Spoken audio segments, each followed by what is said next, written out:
நண்பர்கள் அனைவருக்கும் கேவி அஸ்ட்ராலஜரின் காலை வணக்கம். இப்போ ஐபிஎல் 2025 மேட்ச் போய்கிட்டு இருக்கு.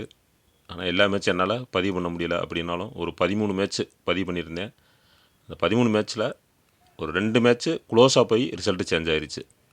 சிச்சுவேஷன் கரெக்டாக வந்துருச்சு.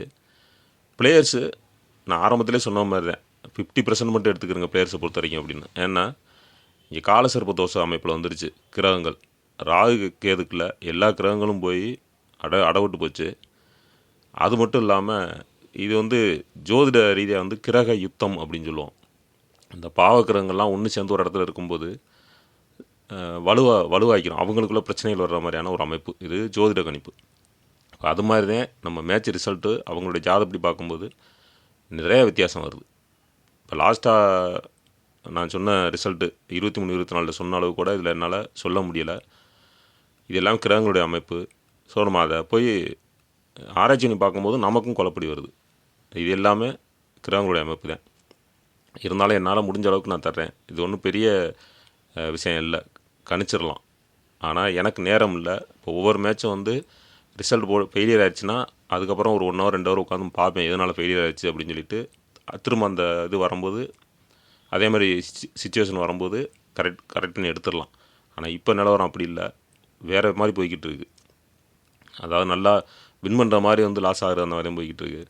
அதே மாதிரி இப்போ லாஸ்ட் 2 மேட்ச்சில் பார்த்தீங்கன்னா எம்ஐ வெர்சஸ் ஆர்சிபி. இந்த மேட்ச்சில் கோலி நான் சொல்லலை, செகண்ட் பேட்டிங்கோ ஃபஸ்ட் பேட்டிங்கோ நான் எடுக்கலை. ஆனால் அவர் தான் நல்ல பாயிண்ட்.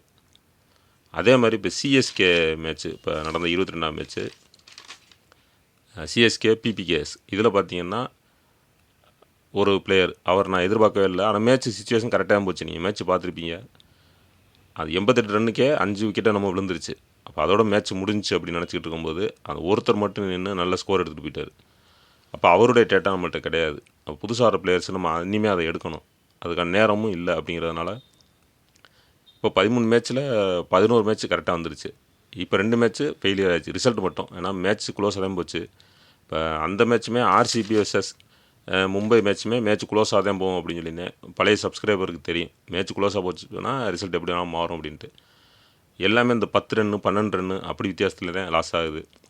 அதை நம்ம சரி பண்ணி கொண்டு வர்றதுக்கு எனக்கு இன்னும் 2-3 நாள் டைம் வேணும். அது எதனால் அப்படிங்கிறதுக்கு அதுக்கு டைம் இருக்கா அப்படிங்கிறத பார்ப்போம்.